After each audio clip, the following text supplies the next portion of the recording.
Como reconhecer uma pessoa? Se não pelas suas convicções, pela sua forma de agir, pelas suas atitudes, pelos seus relacionamentos com os outros. Essas são algumas pistas que nós temos para reconhecer alguém. No nosso estudo de hoje, o apóstolo João vai trazer exatamente esses critérios para denotar quem é o verdadeiro cristão. Por isso eu quero te pedir, fique comigo e vamos juntos nos aprofundar na palavra de Deus.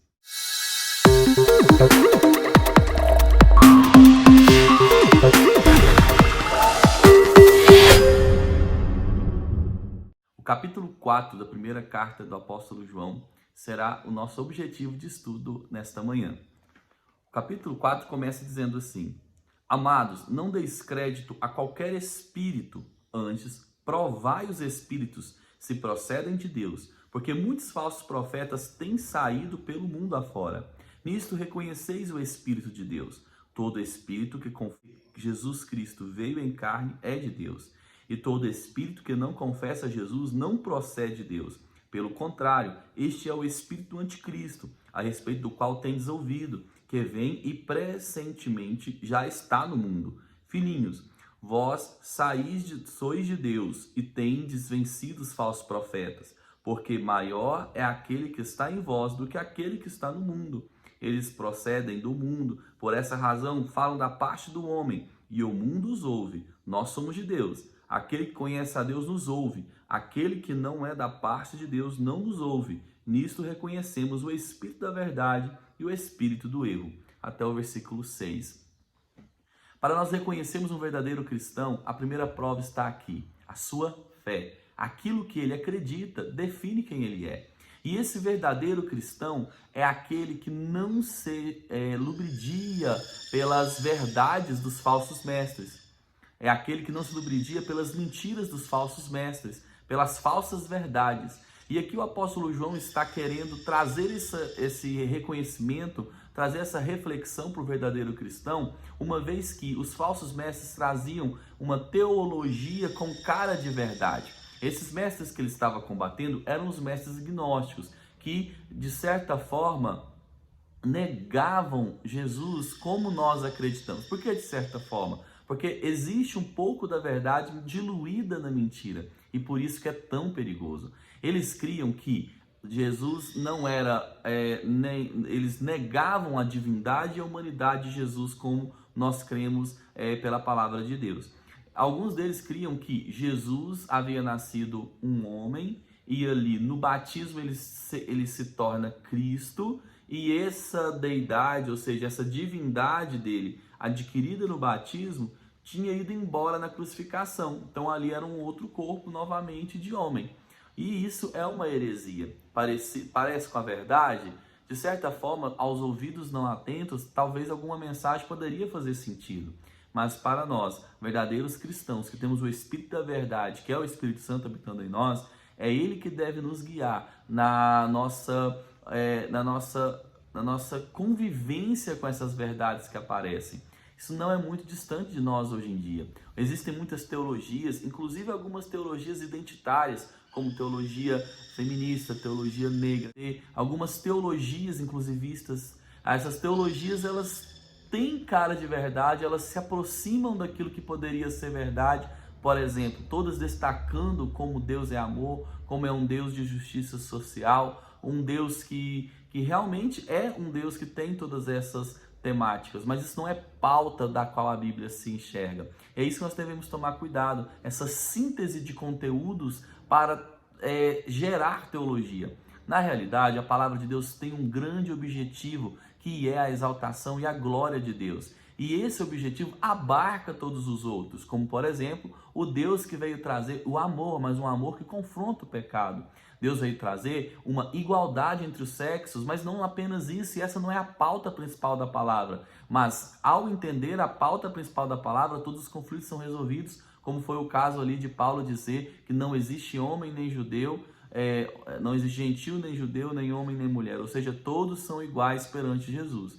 Dessa forma a gente percebe que Jesus está solucionando problemas como esse, ou então pela questão da teologia negra, trazendo essa questão de igualdade, de cor. A gente já sabe que em Jesus há isso. É claro que a igreja pode estar, e está, eu creio eu, em dívida com muitas pautas que foram deixadas de lado, e nós precisamos dar a resposta cristã disso. Mas a resposta cristã é totalmente suficiente para toda e qualquer injustiça, toda e qualquer desigualdade, toda e qualquer situação. Fechando esse parêntese e voltando para a nossa exposição de hoje, o que eu quero dizer é que o que o apóstolo João aqui está nos ensinando, chamando todos de amados, ele diz: não dei crédito, mas provai esses espíritos que aparecem, esses profetas que aparecem. O que é isso? Essa palavra provar é a mesma coisa que um metalúrgico que pega, por exemplo, uma substância, ou aquele ourives que pega o ouro e identifica se realmente aquela substância é aquilo.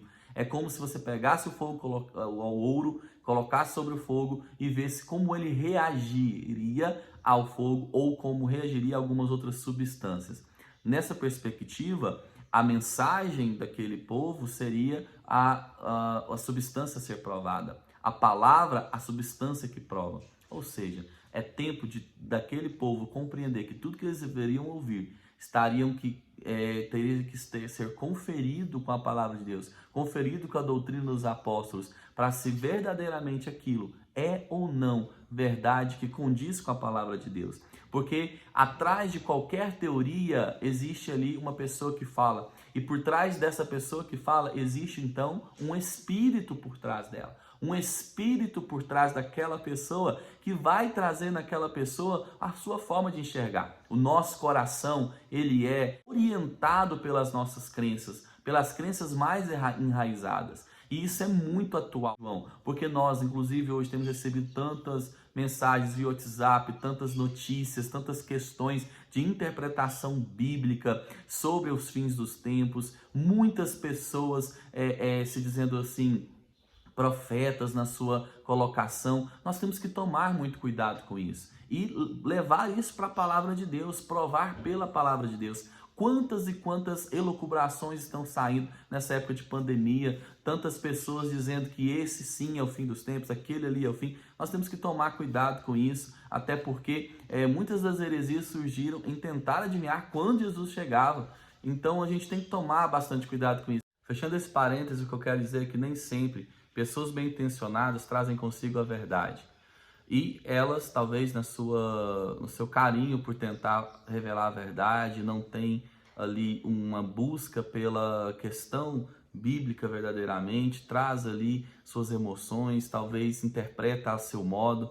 Tome cuidado com isso. A palavra de Deus nos fala para nós provarmos segundo a palavra. A palavra tem que ser o crivo e o padrão. Por isso eu digo, olhe bem quem é a fonte de quem está falando com você. Muitas vezes não é uma fonte que vem verdadeiramente do Senhor. Procure pessoas sérias que tenham um compromisso com a verdade, principalmente com o estudo da palavra. Esse é o crivo que nós devemos ter a partir da palavra de Deus. E por isso que é importante nós enxergarmos quem está falando conosco. Se são pessoas realmente ligadas, se são igrejas verdadeiramente compromissadas com uma história, com uma palavra, com uma tradição. E quando eu digo tradição, não digo tradicionalismo, que é muito diferente, né? Como dizia, a tradição é a fé viva dos que morreram, mas o tradicionalismo, né, é a fé morta dos que estão vivos. Não estou dizendo que nós devemos apegar somente a um tradicionalismo, mas a pessoas ligadas verdadeiramente à palavra, compromissadas com o anúncio real do Evangelho. Então tome cuidado com isso, porque o espírito que está por trás daquela mensagem, que espírito é esse? Um espírito que traz convicção de fé ou que traz terror, que aterroriza? Nós veremos aqui que nesse capítulo o apóstolo João fala que o verdadeiro amor lança fora todo medo, ou seja, esse medo traz um castigo. Castigo de quê? De medo da ira vindoura? Nós não devemos ter medo, somos aqueles escolhidos do Senhor, somos aqueles que andam com o Senhor, somos aqueles que têm o caráter de Cristo. Então, quando uma mensagem que você recebe no WhatsApp te traz mais medo do que, na realidade, convicção de fé, pode desconfiar, talvez não seja de Deus, tá bom? Então, nós temos que fortalecer a nossa fé, crer em Deus. Ele nos disciplina nessa vida, diz não para alguns sonhos, fecha algumas portas, isso tudo é disciplina. Disciplina é para o nosso crescimento e crescimento no amor. Castigo, a palavra castigo é usada como castigo eterno. Então, tudo aquilo que faz duvidar da sua salvação, mas que não te leva a um crescimento, mas a um desânimo daquilo que te espera lá na frente, pode ter certeza que aquilo precisa ser mais bem observado. Mas a segunda prova que o apóstolo João vai trazer para nós aqui é a prova do amor. E o amor, ele é com certeza uma evidência de quem nasceu de novo. Olha o que diz aqui no versículo 7 em diante. Amados, amemo-nos uns aos outros, porque o amor procede de Deus. E todo aquele que ama é nascido de Deus e conhece a Deus.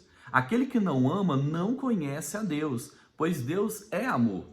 Nisto se manifestou o amor de Deus em nós, em haver Deus enviado o seu Filho unigênito ao mundo, para vivermos por meio dele. Nisto consiste o amor, não em que nós tenhamos amado a Deus, mas em que ele nos amou e enviou o seu Filho como propiciação pelos nossos pecados. Amados, se Deus de tal maneira nos amou, devemos nós também amar uns aos outros. Ninguém jamais viu a Deus. Se amarmos uns aos outros, Deus permanece em nós e o seu amor é em nós aperfeiçoado.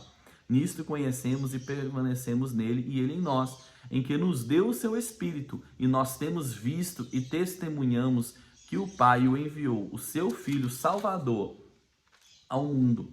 Aquele que confessar a Jesus é o Filho de Deus. Deus permanece nele e ele em Deus. E nós conhecemos e cremos no amor de Deus tem por nós. Deus é amor, e aquele que permanece no amor, permanece em Deus e Deus nele. E aqui a segunda prova é, além da nossa fé, além daquilo que acreditamos, além das nossas convicções firmes, a demonstração dessas convicções, elas se demonstram na minha forma de amar o outro. Aquele que não ama o outro, não ama a Deus. É bem mais simples nós amarmos o próximo, na verdade. Ele está do nosso lado. Então, como que a gente vai amar um Deus invisível se aquele que é invisível aos nossos olhos nós não conseguimos amar? É interessante que aqui o apóstolo João fala que o amor é a marca do cristão, mas ele nos lembra constantemente de onde vem esse amor. Esse amor não vem de nós mesmos, não é apenas uma decisão própria, mas esse amor tem uma fonte que é Jesus. Assim conhecemos o verdadeiro amor. Como? Porque ele nos amou primeiro, enviando o seu Filho Jesus. Ou seja, nosso amor tem uma fonte. A mesma cruz que nos faz enxergar como pecadores, o mesmo sangue derramado naquela cruz, nos lembra que somos salvos para Ele, por Ele, e para que nós sejamos sejamos reflexo desse amor nos outros. É como a lua. A lua não tem luz própria. Sabemos que a lua recebe os raios solares e por isso que ela é aquela luz. Jesus é o nosso sol da justiça. E nós somos astros que brilhamos no meio dessa corrupção dessa geração, dizia lá em Filipenses. Então, nós somos esses astros luminosos. A nossa luz vem do verdadeiro amor que vem de Jesus. É como a gente já falou em alguns estudos passados, o verdadeiro amor mostra a nossa filiação, o verdadeiro amor mostra a nossa fé, mas aqui nós estamos concentrando que o verdadeiro amor vem dele e ele habita em nós. Por isso que o que está em nós é maior do que o mundo. Por quê? Porque é o próprio Cristo habitando em nós por meio do seu amor conquistado na cruz. Aquela cruz que nos fez conhecer nosso pecado, aquela cruz que nos fez nos arrepender do nosso pecado, é a mesma cruz que não pode ser ignorada nos nossos relacionamentos. Quando nos relacionamos com as pessoas, devemos demonstrar que fomos salvos e alcançados por aquela cruz. A cruz da salvação é a cruz da santificação. A cruz que mostra a minha vergonha é a cruz que não permite que eu me ensoberbeça e ignore o outro. Olhar para a cruz constantemente, para a mesma cruz que nós começamos, por isso que lá o mesmo apóstolo João, em Apocalipse, vai falar: volta onde caístes, volta ao primeiro amor, significa volta às primeiras obras, ou seja, olhe para a cruz que te salvou, a cruz aquele primeiro amor que te levou a reconhecer Jesus. É o amor que vai te levar você a reconhecer e amar o outro. Aquele que é de Jesus, ele ama o outro. E a nossa prova, aquele que não ama a Deus. Essa é uma prova muito importante. Para terminar esse estudo de hoje, o apóstolo João agora no versículo 17 diz assim: nisto é em nós aperfeiçoado o amor, para que no dia do juízo mantenhamos confiança, pois, segundo ele, também nós somos neste mundo. No amor não existe medo, antes o perfeito amor lança fora todo medo. Ora, o medo produz tormento, logo aquele que teme não é aperfeiçoado no amor. Nós amamos porque ele nos amou primeiro. Se alguém disser amo a Deus e odiar o seu irmão, é mentiroso, pois aquele que não ama seu irmão a quem vê, não pode amar a Deus a quem não vê. Ora, temos da parte dele este mandamento, que aquele que ama a Deus, ame também a seu irmão. E aqui ele vai juntar as duas provas, uma prova de fé e a prova do amor em uma coisa só. Por quê? Porque a fé é a raiz, o amor é o fruto dessa raiz. E o verdadeiro cristão anda nessas duas situações, em fé e convicção, e a sua convicção produz amor pelo próximo. E aqui é muito profunda essa reflexão dele, porque ele fala de um amor ser aperfeiçoado.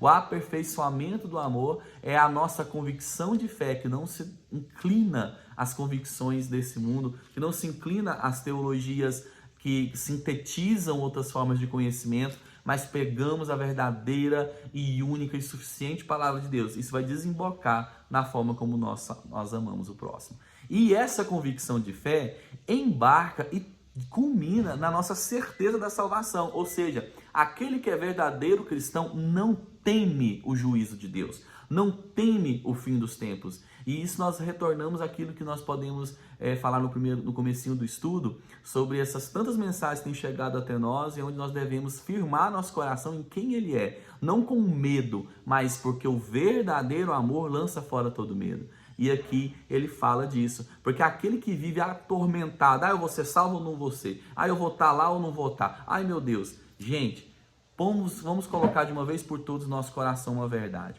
Verdadeira santificação não é medo de inferno, é na realidade uma constante mergulhar, um constante mergulhar na intimidade com Deus. Quanto mais íntimo de Deus, quanto mais eu ando em convicção, quanto mais eu tenho convicção da palavra de Deus, isso vai fortalecer meu coração, isso vai trazer no meu coração a verdadeira paz, que aconteça o que acontecer, seja perseguição, seja falta, seja fome, seja o que for, a minha verdade está alicerçada em quem Cristo é, porque o verdadeiro amor lança fora todo medo. Nós não temos medo da vinda de Jesus, nós não temos medo do que Jesus fará quando Ele vir, porque se de fato nascemos de novo, esse amor e essa verdade e essa identidade, ela é crescente. A gente cada vez mais vai querer desse amor, a gente cada vez mais vai se esforçar por nos separar cada vez mais, mas não é por medo de inferno, é por busca do Senhor, porque eu vou te falar uma coisa, se Jesus estivesse no inferno, é para lá que eu queria ir. A questão não é o lugar, a questão é a pessoa, em quem estaremos por toda a eternidade. E se você ama esse Jesus, você estará com Ele por toda a eternidade.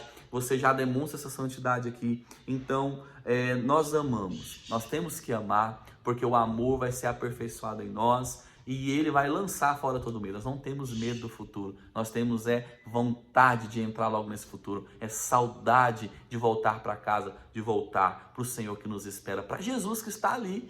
Ele não é juiz daqueles que nasceram de novo. Ele é juiz do ímpio. Para quem nasceu de novo, Ele é o Cristo de braços abertos, que vai falar para nós: vinde, bendito meu Pai, adentrai-vos ao reino. E nós o chamamos de Senhor. Porque nós obedecemos o que Ele faz, e é por isso que nós entramos, são evidências de um verdadeiro nascimento. A obediência, o amor, a santificação, tudo é uma evidência de que aquilo foi verdadeiro. Teremos erros, teremos acertos, mas a cada erro, o arrependimento brota no nosso coração e nos enquadra novamente no Senhor. Então, a mensagem que eu quero trazer para você hoje tenha convicção de fé. Não acredite em qualquer coisa por aí não, mas demonstre esse amor, porque o amor vai ser aperfeiçoado em você. Você tem o verdadeiro amor habitando dentro do seu coração. Que Deus te abençoe e até a próxima semana.